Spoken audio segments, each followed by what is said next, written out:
Right.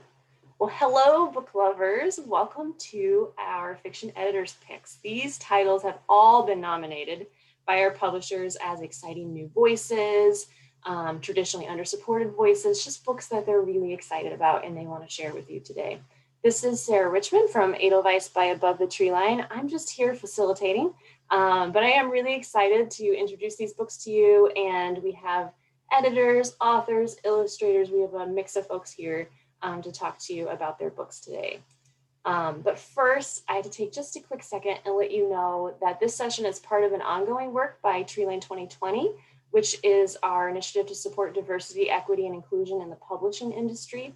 So this underlines all the work that we do as a company, but Treeline 2020 in particular accomplishes this goal through investing in organizations that are doing awesome work, providing access to internships and scholarships, and just amplifying undersupported voices. So thank you for participating and making all of this possible today. So today's session is pretty special. We're going to hear about an amazing collection of books.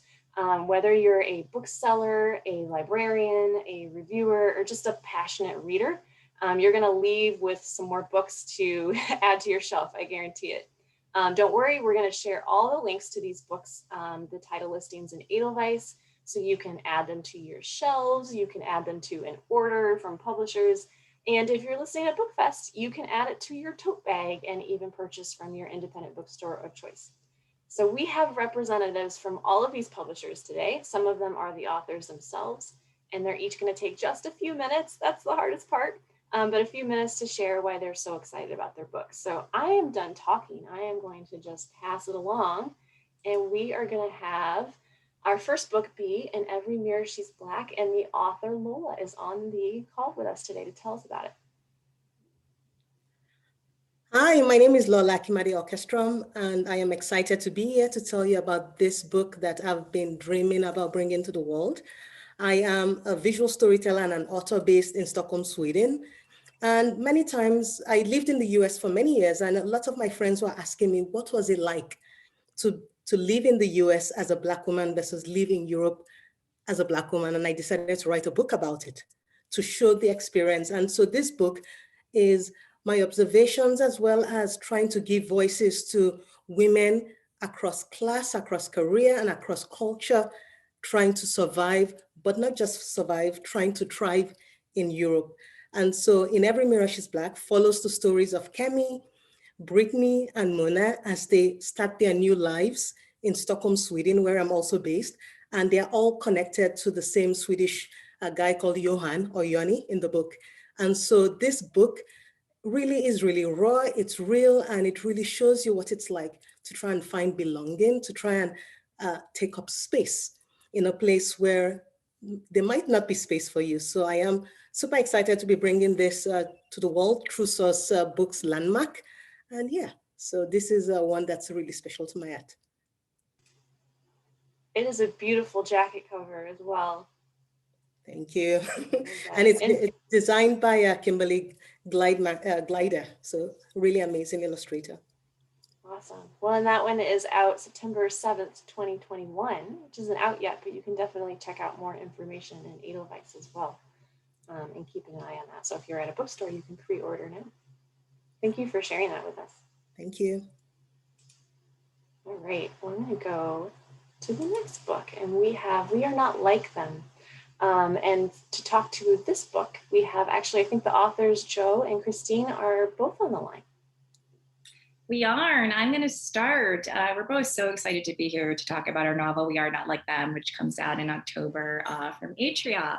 And we thought we'd just start by talking a little bit about how this book came to be and what it is. So by way of introduction, I'm Christine Pride, and I've been an editor for the last 20 years or so. So this is a little different for me, putting on another hat, the writer hat. And my partner in crime and co-writer Jo Piazza is a journalist and a podcaster. She's also written 9 books, a lot of books. And in fact, that's how we met. I published her last book, Charlotte Walsh Likes to Win, at Simon & Schuster. And then the two of us worked together on a really fun project. She's the ghostwriter and me as the editor, called Marriage Vacation, which was a tie-in to the TV show Younger, which is set in publishing and fun if you guys haven't watched it. But we just had such a great time working together. And so we started just thinking about other ways we could collaborate. And one idea we had was to really explore this idea of friendship and race. And within the context of a police shooting, this is early 2018 that we started thinking about this. And of course, police shootings then, as in now, were a really hot button issue. So that gave us a really compelling lens and a framework to discuss race and friendship. And it also gave us a really unique opportunity to work together as a Black woman and a white woman, bringing our unique perspectives and experiences to the table. So we just started writing, and We Are Not Like Them was born. And specifically, it's about a white woman named Jen and a Black woman named Riley, who met when they were little. It's been, sort of closest sisters their whole lives. And as the novel opens, Riley has just moved back to Philadelphia, where they grew up, for a big anchor job. She's a journalist. And Jen is married and pregnant with her first child, and really excited about what the future brings. And then tragedy strikes when Jen's husband, who's a white police officer, is involved in a police shooting. And so this just throws everything in their individual lives into turmoil. Jen is obviously worried about her husband and her future. And Riley is front and center in covering the story for the local station. And then they also have to do some hard and painful reckonings in their friendship when it comes to race. So that's the novel. I'm going to turn it over to Joe to tell you a little more. Yeah, when people find out that there are two of us, and by the way, it's so nice that there's two of us, because I think that writing a novel can be such a lonely process. And Christine and I had each other, which was brilliant. But people always want to know, how did you do it? Like, how do you possibly write with another person? And our process really is that one of us will start with a blank page, one of us will draft a chapter.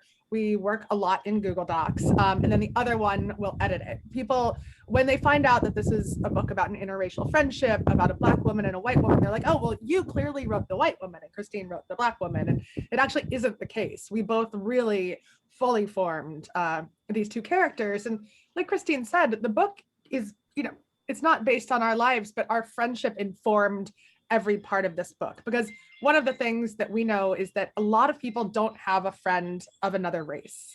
And if we ever want to have a world where we can get past all of the systemic racism, we really need more of those kinds of friendships. So we're hoping that the friendship on this page can help people start to have conversations, and what we know and what we completely understand are very difficult conversations about race. And because the book isn't didactic, it's not nonfiction, we're hoping that people can really immerse themselves in the novel and use that as a starting point for the conversations with their own friends. We like to joke sometimes, we're like, come for the friendship. This is a book about friendship, but stay for the social justice. It's the unofficial tagline of the book.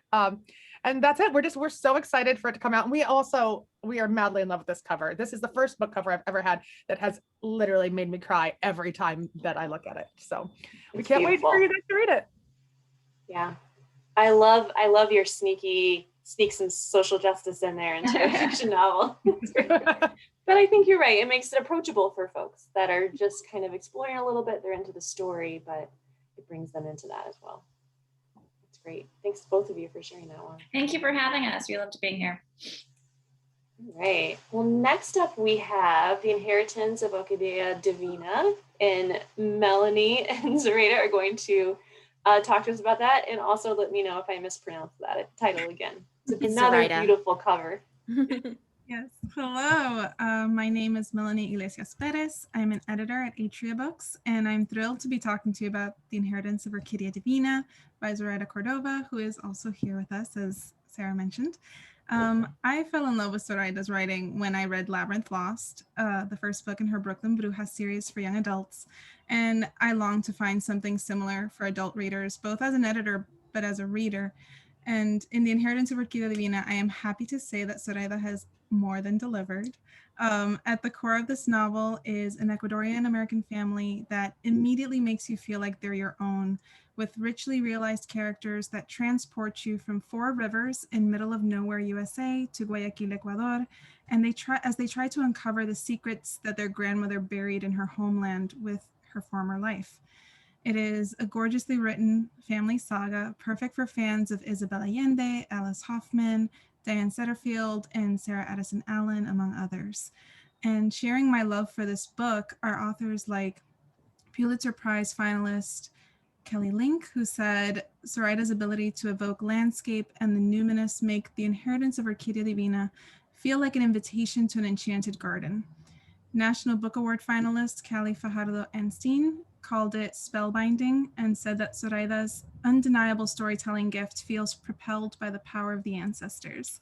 And New York Times bestselling author Chanel Cleaton called The Inheritance of Orquidea Divina a stunning homage to the power of ancestors and the legacy that they leave behind, as well as an enchanting, transporting read.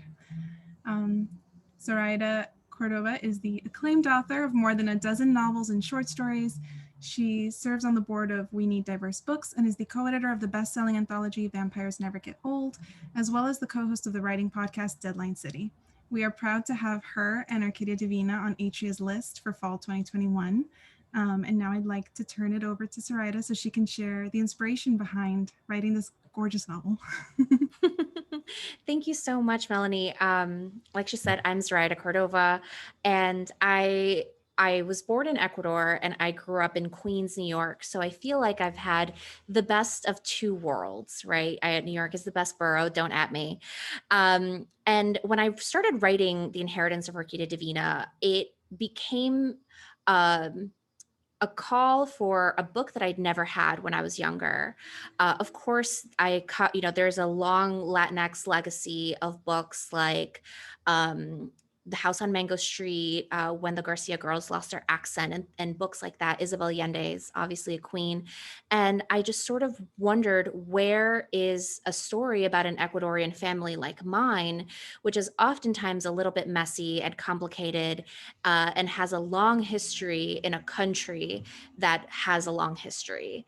And I wrote The Inheritance of Orquidea Divina because I was missing a place for the kinds of story that I wanted to read. I wanted to read about magic. I wanted to read about family sagas.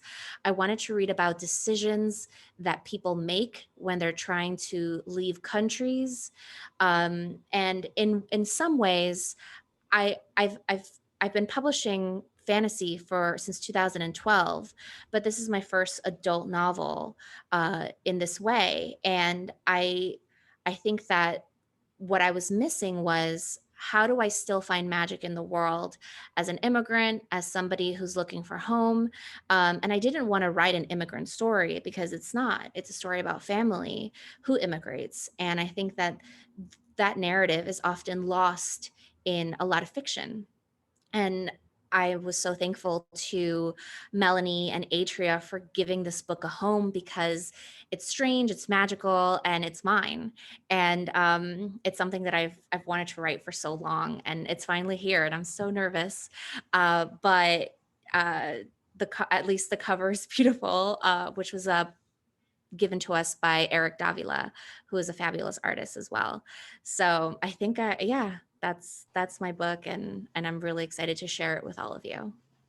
That is exciting. I love those stories that bring you into a family saga, and then when they're over, I want to know. I want to keep up with them. I want to know what happens after the book.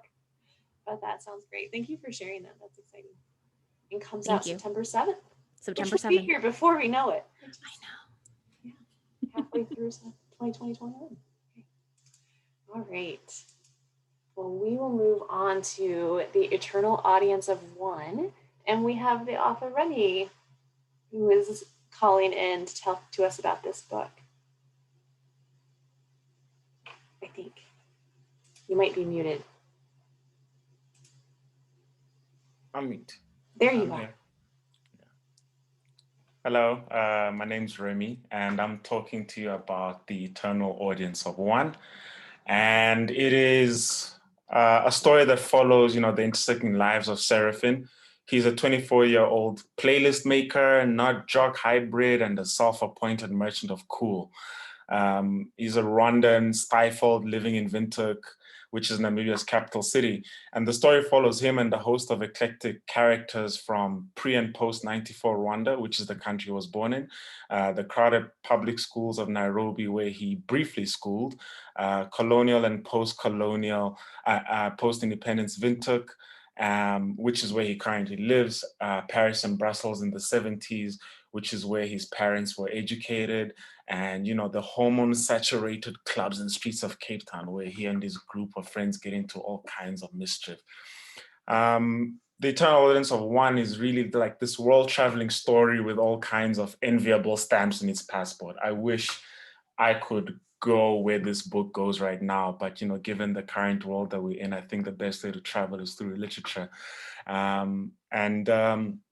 I really have to, I have to just be honest and say that there's a lot of things in this book that feel like they're from a past world. I mean, clubbing, going to house parties, breathing raw, unmasked air. I mean, shaking hands with strangers.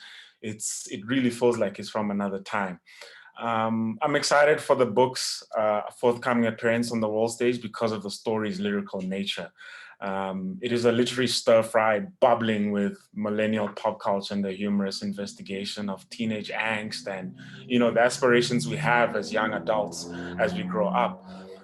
But even though Seraphine lives in Windhoek, I think they're universal experiences like finding, your first love and losing them, discovering yourself, rebelling against parental authority, that, readers from around the world will be able to relate to. But simmering beneath all of that, there's a grand sense of history about the story. It hops through time in interesting ways, from the distant past to the confusing present and, the unknown future. There's loss, there's tragedy, there's hope and strength throughout the narrative too. And one of the things that draws me to this story time and time again is the hallowed art of playlist making that Seraphine practices. Music plays a huge part in the novel. It is both a theme and a character. And it's always fun rereading the story because the music is so definitive of specific eras and moods. I mean, were you even in love if you never sent your crush like a recording of like the Goo Goo Dolls Iris? I mean, what were you doing as a teenager?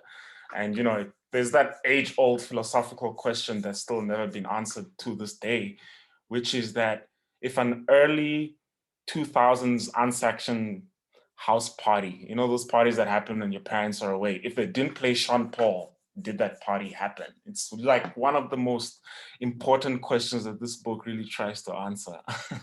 And, I have a pretty good music collection. And when I was writing this story, I had the best time arranging playlists for, specific scenes or chapters. And, sometimes the writing process took such a long time because I wound up just stopping and dancing to Missy Elliott. And I hope a lot of that has seeped into the text and the writing as well. Mostly, though, I'm excited by this book because it seeks to showcase an alternative facet of African literature. It is both epic and tragic and also street savvy and hip, which is something that is not typically associated with the writing that comes from the continent.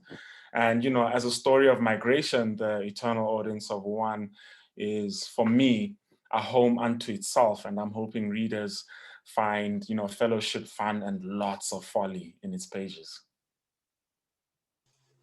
So my question for you, Remy, is where's the Spotify playlist for the book?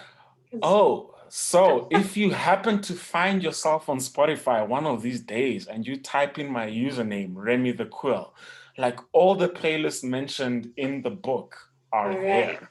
Yeah, so there's like a lot of like weird music that it'll take you back to dark times in your life. You're like, why was I listening to so much Evanescence music? What was wrong with me at 15? Yeah, so there's like all these playlists that I curated when I was writing the book, and the character refers to them, and then they're there. So there's like an extra listening experience to dive into this young man's world. Awesome. Well, I got married in 2004, so a lot of those songs you mentioned are right there in my heart too.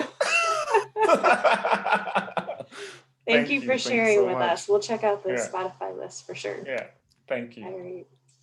Okay, so next up we have The Ghost Dancers, which is also available in September of this year. And I think we have Sarah Hendrickson from University of Nevada Press to talk to us about that. Yes, I'm here. Hi, I'm Sarah Hendrickson. I'm honored to be here today to talk to you about Adrienne C. Lewis's The Ghost Dancers. Adrienne C. Lewis is a Native American author and poet, and he was a half-breed member of the Lovelock Paiute tribe, which is his connection to the University of Nevada Press. We've actually had published several of his works of poetry, as well as his collection of books, Wild Indians and Other Creatures. Sadly, he passed away in 2018, but he is remembered for his aggressive refusal to romanticize life on or off the reservation. Two of his poems were actually recently featured in Joy Harjo's recent anthology, When the Light of the World Was Subdued, Our Songs Came Through, which is quite a beautiful book. I definitely recommend it. But Lewis is also the author of Skins, which was a huge sensation when it was published. It was actually made into a movie as well. And his books have actually been translated into several different languages. Our publishing of this novel is actually quite serendipitous. The manuscript for The Ghost Dancers was found among his effects after his death. The executor of his estate actually sent it to us because we had published several of his works. And we have no information on when it was written or why it was never published, although it was likely written in the 1980s, 1990s. But we just knew that it was an important work. We felt so strongly that it needed to be published. And readers who actually who read this book who are familiar with Lewis's life will really find a connection with Lewis and the main character in this book, Bean, as well as a connection between The Ghost Dancers and many other of his writings, especially the novel Skins. This book it's dark, it's gritty, it's not a happy book. But I mean, there are some light moments in it, but it very candidly takes a look at many issues, and some issues that are very prevalent today, including tribal differences, urban Indians versus res Indians, relationships among Blacks, whites, and Indians, police tactics, on and off the res, pipe ceremonies and sweat lodge ceremonies, alcoholism, violence. And then because of Bean's main character and what he does as a journalist, it also talks about the aims and responsibilities of journalism as a whole. And then most prominently featured are interracial sexual relationships. So the story itself follows Bean Wilson, who is a member of the Northern Paiute tribe of Nevada. He's now living on Pine Ridge Reservation in South Dakota and is teaching at Lakota University. It's 1988, and Bean is a man with many flaws. He wrestles with his own worst urges, his usually ineffectual efforts to help his family, and his determination to establish his identity as an Indian. The result is a string of family reconnections, sexual adventures, crises at work, pipe and sweat lodge ceremonies, and through his membership in the secret Ghost Dancer Society, political activism, culminating in a successful plot to blow the nose off of George Washington's face on Mount Rushmore. So quintessentially Lewis, this raw, angry, at times comical, at times heartbreaking novel provides an unflinching look at reservation life and serves an unyielding tribute to a generation without many choices. The galley is available upon request on Edelweiss, so I encourage you all to check it out. Thank you very much. I got some goosebumps when you were talking about the book and just the legacy left behind to be able to publish that now, which is pretty amazing. Thanks for sharing that one with us. Okay. Next up, we have The Savage Kind, a mystery, and we have the author John Copenhavers on and going to talk to us about his book. Excellent. Hi, well, again, I am John Copenhaver, and my book is The Savage Kind, and I like to think of it as an homage to the femme fatale character that we all know and love from crime fiction, and it's kind of the coming of age story that I always felt like she deserved. Give you a little sense of the story. It's 1948, and one of my two primary characters, Philippa Watson, is a 17-year-old girl moving to DC for the first time. She's with her family, but she's very lonely. She's grown up without her mother. In a lot of ways, she's a very typical teenager from that time period. But there's sort of a rawness or an edginess to her that attracts her to another girl, my other primary character, Judy Peabody. And Judy is got dark eyes and an extreme black bob, and cuts a wide swath through the sort of late 1940s social milieu of high school. And they bond and form a tight friendship and begin to fall in love. And centering around this friendship is their love of music and their love of literature, and their English teacher, Miss Martins, who is this elegant and enchanting force in their lives, really compelling them and validating them as young women in a way that the world at this time period really isn't. Enter the conflict, which is an angry young man named Cleve, who is throwing a lot of antagonism toward these young girls and towards the teacher. Shortly thereafter, Ms. Martins invites Philippa over to return a book, and Philippa walks in on Ms. Martins being attacked in the shadows. She doesn't know quite what she's seen. She flees, confused and upset. And shortly thereafter, Cleve goes missing and then ends up dead in the river. So these two girls work together to sort of solve this crime, become crime solvers, but it's also very much a story about their relationship and their coming of age. In a lot of ways, it's about them growing into sort of a self-understanding of who they are as young women, young queer women of the time, but they didn't have a lot of language to understand what that was. It's also about them getting in touch with the darker parts of themselves. One of my real influences and passions behind this project was my love for these great femme fatale characters in the 1930s, 40s, and 50s, crime fiction, and there's amazing film noir, post-war, end of the war film noir, where you have these women who I, as a gay man, watched and thought, you know, these were just incredibly powerful women, beautiful. They were clever, they had agency, but in every one of these movies, of course, they're being punished by the end. In fact, it was a requirement of, particularly in the movies, of the Hays Code to do that. But this is true for the fiction that a lot of the movies sort of rose out of.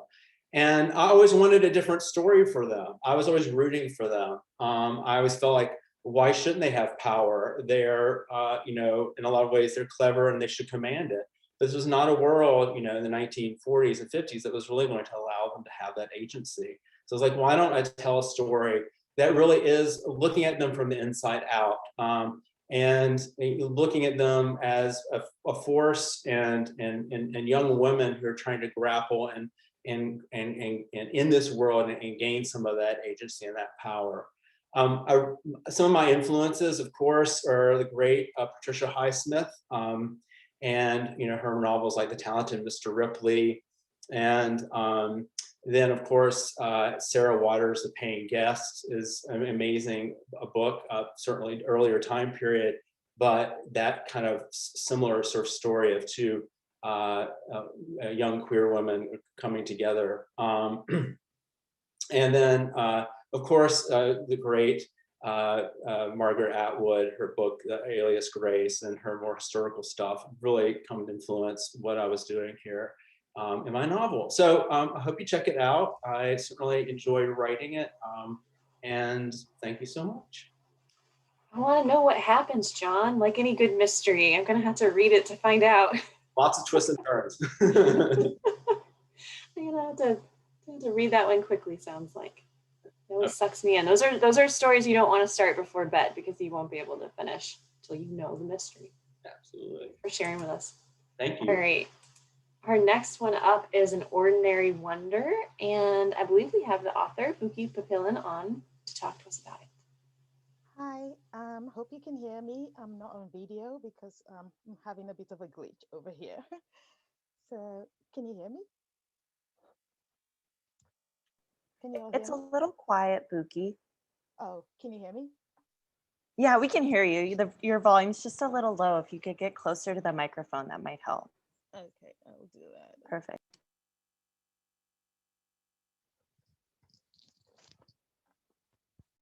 Okay, how is it now? Perfect. Perfect. Okay, excellent. Yeah, I think it's much better without the headphones. Yeah. So yeah, hi everyone. I don't have video because I'm having a bit of a glitch with my technical stuff. But so I'm going to start by reading the first page of my book, and then I'll tell you a little bit about it. My name is Otoloring. I've been called Monster. Within dark valleys of flesh, I defy the given. A snake curled in upon itself, two in one, mythical and shunned. Yet, in that magical place between worlds, in the realm where the great mother gives milk to her offspring, I become like a goddess. There, in words unspoken, my voice is heard. I often wish I could take Wura, my sister, with me to visit that place where I truly come alive, but I cannot because Wura is normal, so it would be death. Wura and I are twins. Like all other Yoruba twins that have ever been born, we should be called Taiwo and Kende, the one who came first and the one who lagged behind. Even in these, our natural names, our parents kept us apart. Otolorin, one who walks a different path, and Wuraola, a wealth of gold. Wura is everything to our mother who will never have any other children because she is the woman who birthed the unspeakable. And my father has no desire to sire any more monsters. Here in Nigeria, the road ends at my secret. But America, they say, is a land where wonders are created and the wondrous is made ordinary. Now that I have wedged one foot onto that path, I am determined to make it all the way. Because if I do, perhaps I too can become an ordinary wonder. An Ordinary Wonder is a coming of age novel written from the perspective of a Yoruba twin growing up in Nigeria, being raised as a boy, when deep down in her heart she knows she's a girl. I wanted to approach this story from a uniquely Nigerian Yoruba worldview and reflect a different reality that can be quite tough, but it is also a love story and a story of hope regained and personal agency restored.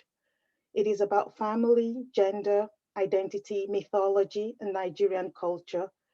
In being told from Otolorin's point of view, as a young person in 1990s Nigeria, we have access as readers to whatever she had access to about gender variance, which pretty much amounted at that time to zero. And so there is a postscript at the end of the book that encourages and directs readers to the definitive website to learn about being intersex and to read from intersex authors. One of the things that guides Otolorin in their journey towards becoming their whole self is a book of Yoruba proverbs. And those are sprinkled and woven into the story within a rich tapestry of African mythologies of gods and goddesses, as well as folk tales. The opening proverb reads, "A person who sells eggs in the market should not start a fight." I hope Otolorin's story makes readers cry and laugh and feel all the feelings, even as it takes them on a whole new journey while helping to change the conversation around gender variance all over the world. Thank you. Thank you. I'm sure I'm not the only one that would love the audiobook version of that. I really enjoyed hearing you read it. Thank you. Thank you for sharing. Thank you. Getting some thumbs up from the other panelists. just hinting, just putting it out there. Awesome. All right. Next up, we have The Very Nice Box, and I believe we have one of the publishers, Pilar Garcia Brown, here to talk to us about it. Yeah. Hi, everyone. Thank you so much for having me. My name is Pilar Garcia Brown, and I'm an editor at Houghton Mifflin Harcourt. I am so excited to talk to you about The Very Nice Box, a debut novel by Laura Blackett and Eve Gleichman. When this novel first landed in my inbox last summer, it was, a few months into the pandemic, and despite my job, or maybe because of it, I was in a serious reading rut. And this book, with its humor, intelligence, and sharp social commentary, was the thing that snapped me right out of it. it brought me right back to everything that I used to love or hate or love to hate on. The Office, my commute, subway ads, podcast ads, dating apps, parties. And if you dive in, you'll see why within the first few pages. The Very Nice Box follows Ava, a 31-year-old product engineer who works at a hip furniture company called Stata, based in Red Hook and loosely based off IKEA. Ava is obsessive, hardworking, and precise. She divides her days into units of time and never veers from routine. And we learn later in the novel that she is this way because it's a coping mechanism, and she's still reeling from a car crash a few years before that killed her girlfriend and her parents. And after the crash, she threw herself even more intensely into work, and it really paid off. She's successful at her job and has been developing a piece of furniture called the Very Nice Box, which is a passion project for her.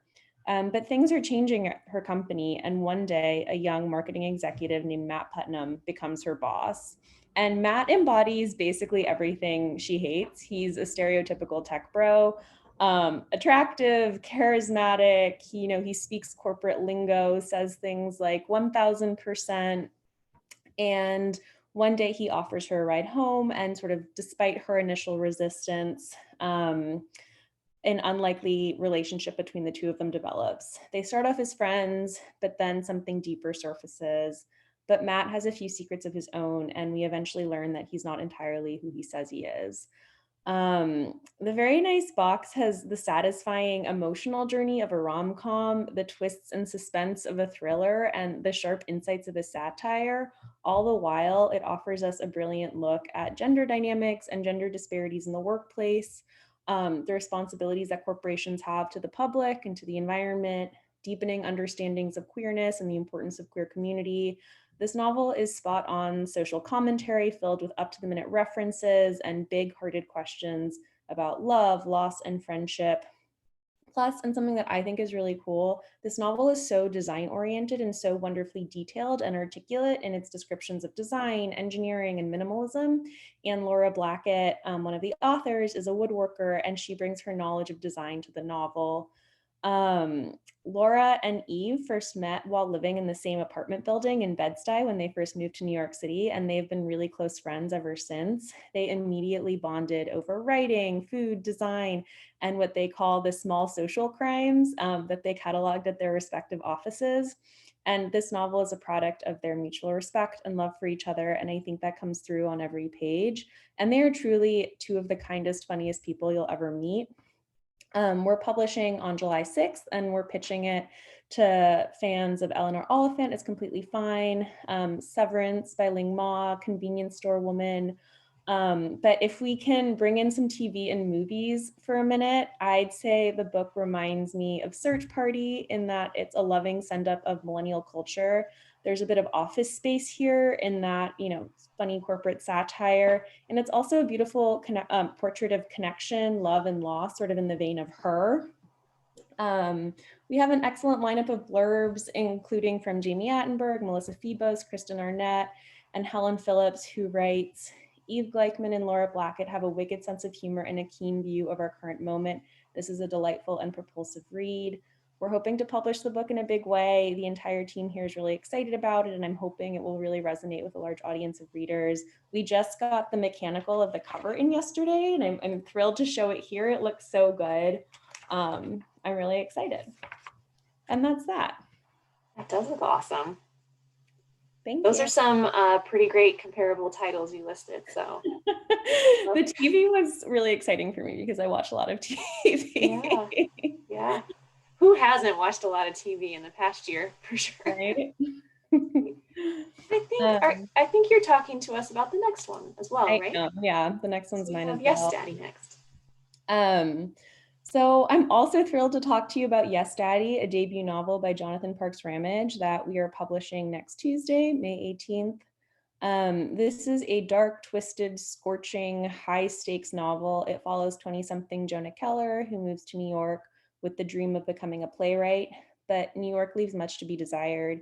He lives in a rundown sublet in Bushwick, barely able to make rent. He works at a gay bar in Hell's Kitchen where he's mistreated by his boss and his customers, and he only has one person whom he can consider a friend.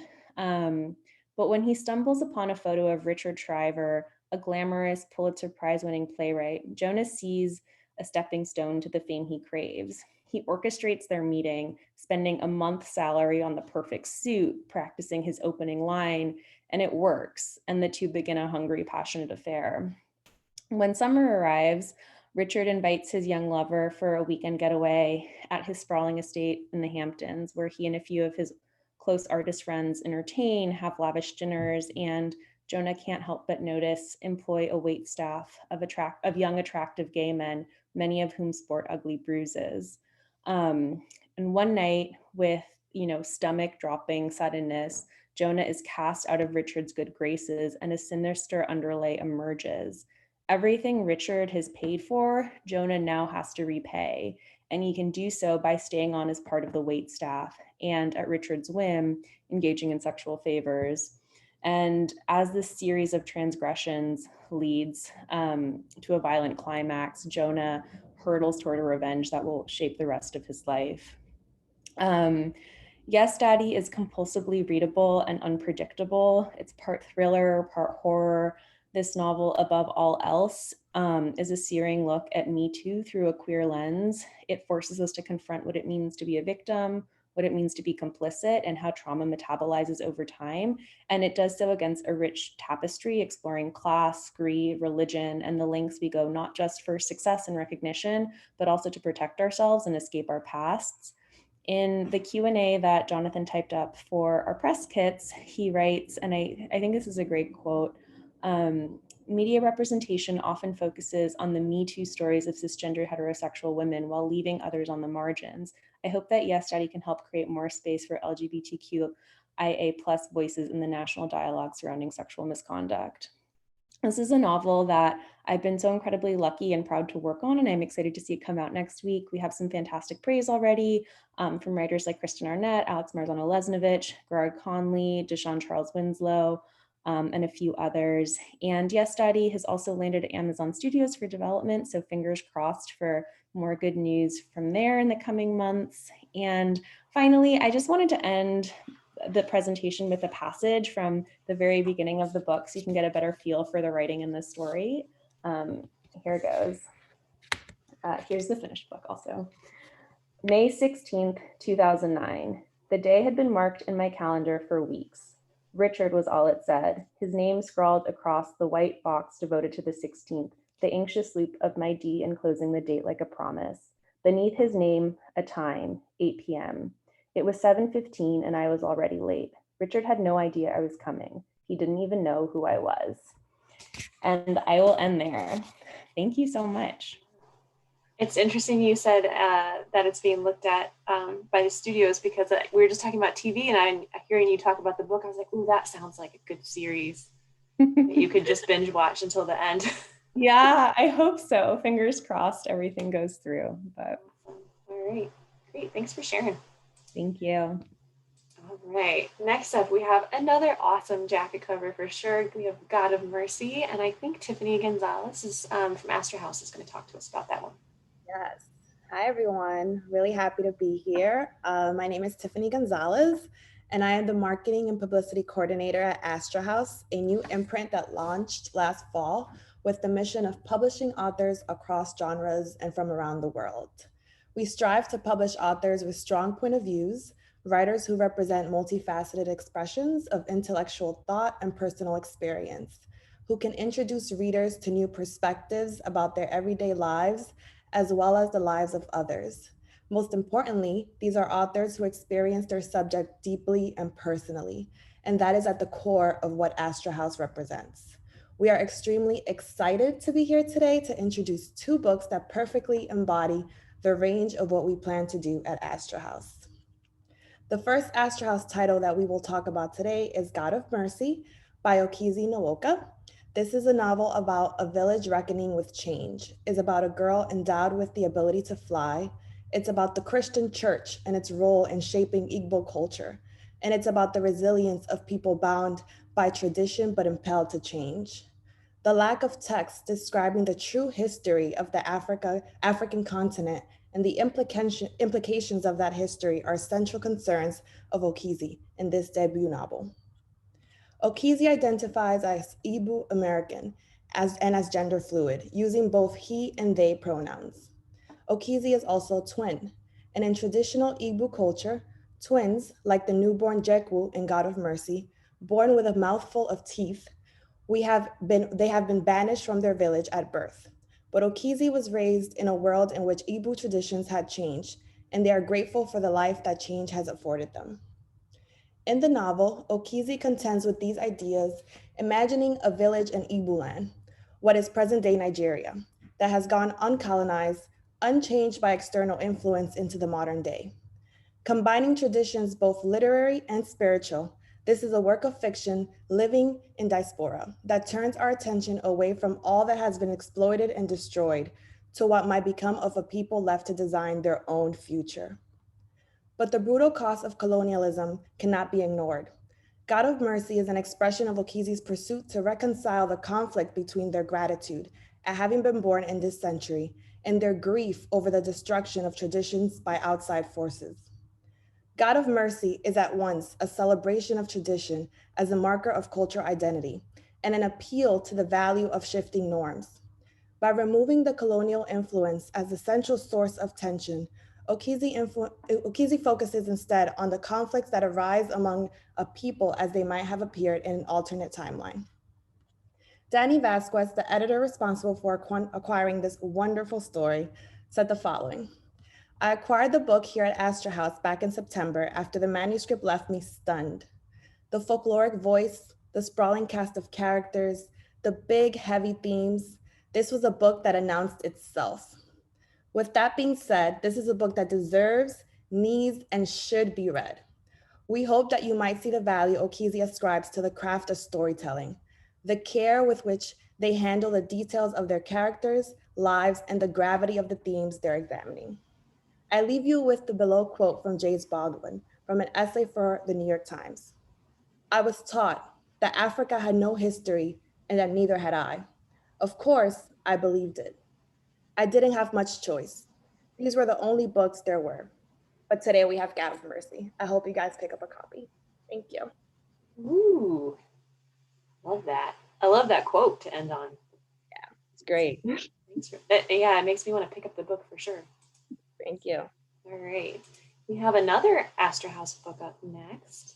Last Beauty Queen Stories, which is another great, I feel these are all great jacket covers, but this is amazing. Thank you. Yeah. Hi, everybody. I'm Alessandra Bastagli. I'm the editorial director at Astra House, and I work with Tiffany. And all our covers are designed by Rodrigo Corral Studio, which is a great cover shop. You guys should check him out. And this is the cover. I have the book here, and it looks great in person too.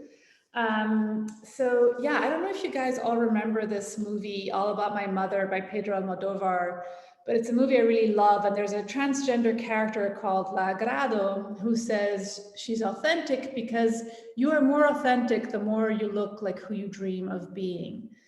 And when I read that Pedro Almodovar during the lockdown in Spain had been reading this story collection by Chilean writer Iván Monaliz Ojeda, and that the stories felt very authentic, I got super excited and acquired English language rights for Astra so that we could bring this writer to the United States. And we have used that essay by Pedro Almodovar as the introduction to the story collection here. Iván Monaliz Ojeda is a Chilean writer who came to New York for a theater fellowship and then ended up staying and outstaying her visa. So Iván goes by his, hers, but both pronouns. And Iván worked as a sex worker, was undocumented. We're still in the process of trying to get her green card. And the story collection features a lot of the experiences of being undocumented and trans as a sex worker in New York City. And the stories are sort of darkly funny and features a group of friends who sort of come and go in each other's stories, like real life. And they featuring people like La Niña, who reads coffee grounds and can tell you whether your lover is going to call you that night. La Manuel, who shows up at their friend Amalia's funeral and steals the little bag of cocaine they had put with the corpse, and ends with Sabrina's wedding, which is this riotous affair on a beach in Long Island where eventually it turns out that the groom isn't going to come. And throughout, the laughter and tears and dodging the cops, what emerges is this incredible story of a friendship and of New York City, and this is a New York that will swallow you whole. It is, the stories are both exuberant but cruel, and we accompany these characters from police stations and funerals to beauty contests and parties. And even Mona Lisa is now well established in the transgender community. We got a lot of great advanced praise for the book, but my favorite quote is from this trans artist and activist, Tourmaline, who just became a Guggenheim Fellow. And she wrote about the collection that even Mona Lisa tells a story close to my heart, that of keeping one another alive, fed, bailed out, and in deliciously deviant company amidst the harshness of criminalization. This book is like the money a friend slips in your pocket when they know you can't make rent, a fortifying whisper to carry on and carry each other with us.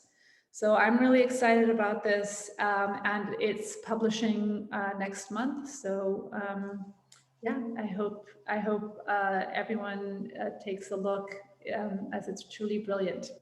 Thank you. That sounds like another one I want to see in a series. You watch. It's great. Thanks for sharing that. All right. Last but certainly not least, we have Moon and the Mars, and I think Veronica is on to talk to us about that. Is that right? Yes, I'm here. Right. Taking notes on everyone else's books. Are you writing down? I want to read all of them. Oh, it's so dangerous, but it's so true. Yeah. Yeah, thanks for having me here today. My name is Veronica Liu, and for the past several years, I've normally been on the other side of this presentation. I'm a bookseller, but before I only worked at my bookstore, Word Up Community Bookshop. I was senior editor at Seven Stories Press. For anyone not familiar with Seven Stories Press, it is an independent press founded in 1995, publishing works of the imagination and political titles by voices of conscience. There are also imprints for young readers called Triangle Square, and Spanish language publications called Siete Cuentos Editorial. When I left Seven Stories Press in a daily sort of way 5 years ago, I did so with the hope and promise that when two of my authors in particular delivered their next manuscripts, I'd drop everything to join them on their journey to publish books. I think their work is so important and that they are geniuses. And one of the authors is Kia Corthran, author of the forthcoming Moon and the Mars, which has a publication date of August 31st, 2021. The novel follows a young biracial girl, Theo, who is Black and Irish and lives in NYC's Five Points, a historic neighborhood in Lower Manhattan. She is an orphan, but she is rich with family. The reader starts with Theo at age 7 in 1857 and follows her through age 13 in 1863 and with an explosive climax. It covers multi-layered character explorations of Theo's grandmothers, aunties, cousins, neighbors, and the neighborhood itself, crossed in the way that happens on the streets of New York City with national politics, with the stories, the histories in the South, with what's happening as more of the country's population expands west, with the draft riots that take place in New York City in the summer of 1863. And to experience all of this unfolding through the eyes of young Theo as attitudes are shifting everywhere on slavery, on race, on women, on colonialism and indigeneity, on the economic development of a nation, is an incredible way into all these issues in civic life. On the march to war, it's a time when there's a national reckoning taking place, not unlike what we've seen in the past year. Kia delivered her manuscript just as the city had shut down last year. And as I read this in June 2020, not too far into this historic pandemic and public health crisis, and exacerbated by the conditions in our cities and the height of like uprisings across the country and around the world. Everyone everywhere turning to history and, you know, often marginalized perspectives to forge new futures. Moon and the Mars really felt like the most precious gift I could receive at that time. Kia, before she wrote her debut novel, The Incredible Castle Across the Magnet Carter, she was and is still a playwright, a celebrated playwright. She's a gift for voices, for dialogue, and for its use like in this novel format, in the narrative form, as like a vehicle to convey worlds. She's also precise. It's a very thoroughly researched history. There's very thoroughly researched history that went into like every scene in this book. It's pretty mind-boggling. And somehow she makes the use of the many different languages in New York make sense as this cast develops over this time period. Also, somehow these weighty topics are like beautifully balanced with, you know, what like the languages beyond words, like of love, of joy, of like the anxiety and the excitement of the promise of change. Also, for fans of New York history and stories, this book is really rich. You go to Seneca Village in Central Park. Before Central Park, you look out the windows of the tenements and you run through the back alleys and run in and out of water closets, like you lunch break in the tobacco factories in Brooklyn. You're lurking in the taverns and the bar rooms, and you know, new cultures are being forged in front of you, like tap dancing, the unique combination of Black and Irish culture. And you smell 5 Points.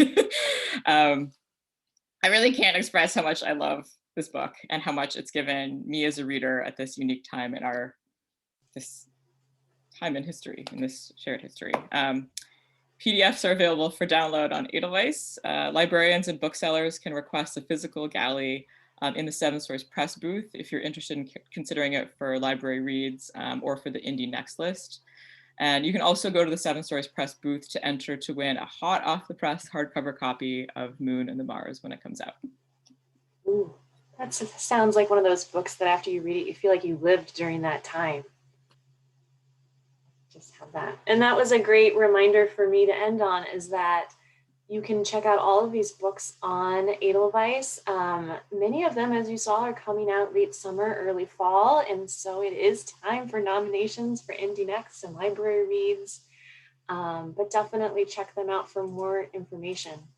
I wrote down every single book. I plan to read every single one. I'm sure many of you did too. So check them out, add them to your tote bag at Bookfest so that you can find them later. But thank you so much to our presenters today, and thank you, readers, for joining us as well. Thanks, Sarah. Thank you. Have a great day. Thanks,